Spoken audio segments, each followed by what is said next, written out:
Thank you. What if I told you that there was a blueprint for creating a fun and engaging digital experience, and that blueprint was readily available for anyone to study? And more so, what if that blueprint could be found in a nearly 30-year-old video game? It was the mid-90s, and big-budget motion pictures were ruling the box office. But a few months before the release of Disney's The Lion King and the Academy Award-winning Forrest Gump, Nintendo was continuing its domination of a different entertainment industry. In April of 1994, the video game Super Metroid released on the Super Nintendo Entertainment System. And to this day, it's still considered a pinnacle of game design and experience design in general. But what is experience design? Although the terms are often confused, design is different than programming or art. Design is based in psychology and understanding the way that humans learn, remember, and interact with information. Games rely on this psychology to teach abstract concepts and ideas. But unlike most software, if a game isn't fun, it doesn't last 5 minutes in a player's hands. Game designers must find a balance between easy to learn and difficult enough to feel rewarding. Game mechanics must be robust, yet, if gone unused for even months at a time, are as easily recalled as riding a bike. Software design is not much different. Rather than finding fun and solving the next puzzle, software design uses task accomplishment as the challenge. And completing a large project is the equivalent of finally defeating that difficult enemy. But well before traditional tech companies were starting to make these connections and investing billions in the game industry, I believe the prime example of engaging design was already in the market. It's been nearly 30 years since that Super Metroid release, and games have come a long ways. Graphics have gotten better, the number of players has steadily increased, and gameplay has gone online. But using this old school game and a simple mnemonic device, we can start to understand just a few of the principles that games use to create experiences that people love. Clear, clues, layering, experimentation, ambiance, and repetition. 5 simple design elements that games use all the time, but are often overlooked in the current state of software and product design. Super Metroid uses these principles incredibly early to set the stage. You are Samus, a highly skilled, space-traveling bounty hunter, and one of the first female protagonists in all of video games. No. Aliens have stolen something, and you are the first, last, and only hope at getting it back. Give users clues to the possibilities. Don't tell them what to do. Users learn and remember information better when they feel like they've discovered it themselves. Super Metroid has a number of visual elements that seem out of place. Strange-looking blocks, long, narrow corridors. You can try to shoot these or duck and crouch to get by, but it has no effect.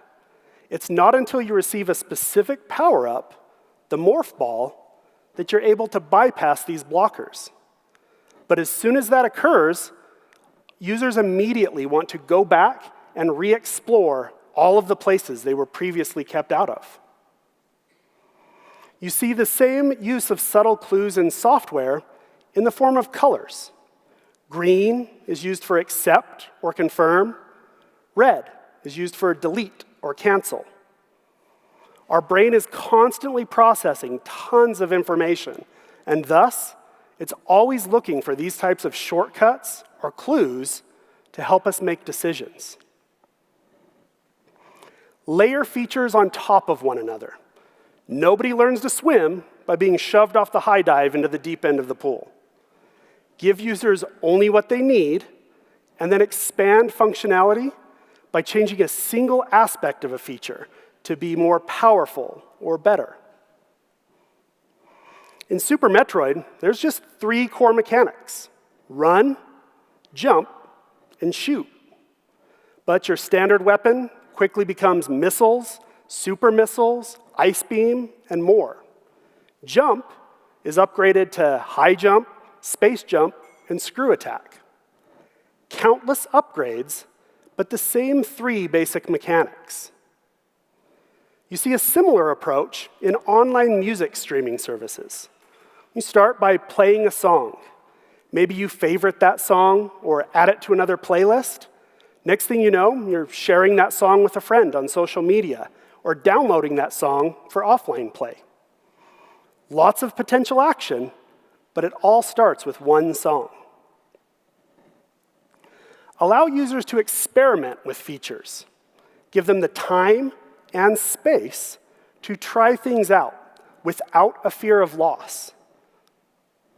In Super Metroid, when you defeat an enemy, you are given refill containers for things like health or missiles. You can actually find areas outside of major boss battles that you can refill these critical items before going into that challenge. This allows you to equip yourself with everything you need to try any strategy you want. And if it doesn't work, simply load your last save point and try it all again. One of my favorite examples of experimentation in software can be found in photo editing applications. Experienced users of these applications rely on the layers feature. This allows them to pull out elements of their composition and try out filters or color adjustments. If something goes awry, simply hide or delete the layer. This not only acts as a long-term undo button, but also as a quick way to compare multiple experiments. Ambiance sets the mood for your product. What are the rules that exist? And what is the user's purpose or goal? Super Metroid begins with you exploring a strangely empty laboratory. And then, surprisingly, you encounter the game's main villain. But there's a secret. You can't lose this battle. The game forces you to fight until you have just a sliver of health left, at which point the enemy flees. Whether this takes seconds or minutes, it is an intense, hard-fought battle, one which you barely survived. And although the future battles don't give you the same luxury, that first encounter sets the tone. Nothing comes easy in this game. The same sense of ambiance can be found within e-commerce homepage design. When a user lands on the front page of a website, that seed should be planted. They should know that they've landed in the right place and start to understand what they can accomplish on site. Make users repeat new features multiple times in fun and unique ways.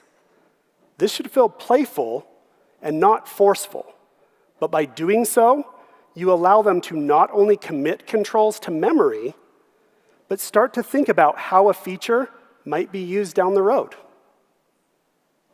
One of the most engaging sequences in all of Super Metroid occurs at the start of the game. Right after that main antagonist flees, you are forced to evacuate the planet. This is a time challenge that only requires 2 of the skills you've learned: run and jump. But to make this escape, you need to master those skills. Lots of running and lots of jumping. But while you're committing these controls to memory, you're doing it in a fun and exciting way, not a boring tutorial. One of the most repeated actions in all of software can be found in social media. As soon as you create an account, you are encouraged to like and share content. Over and over, you press that button, learning and repeating the most basic of social interaction. But this happens in a way that feels personalized and fun.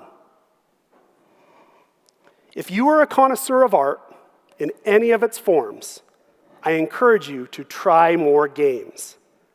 Games with stunning and beautiful visuals, like you might find in an art gallery. Games with audio and sound design as rich and powerful as your favorite album. Games with storytelling as moving as any book or movie. I believe in the power of games to inspire us, and not only help us find creative and unique ways to solve problems in the game world, but in this world. And if you're a designer or just interested in the psychology of design, play more games. And as you do, pay attention to the radical way games use design psychology. Watch how critical information is presented to you. Listen as audio design sets a mood and adds context to situations. Find yourself reaching a state of flow as you interact with the game world. And most importantly, enjoy that boost of serotonin you get when you finally accomplish your goal. Clues, layering, experimentation, ambiance, and repetition. The Clear Mnemonic device provides us with just 5 examples of design principles we can use to create experiences that people not only love, but that they're still talking about 30 years later. Thank you.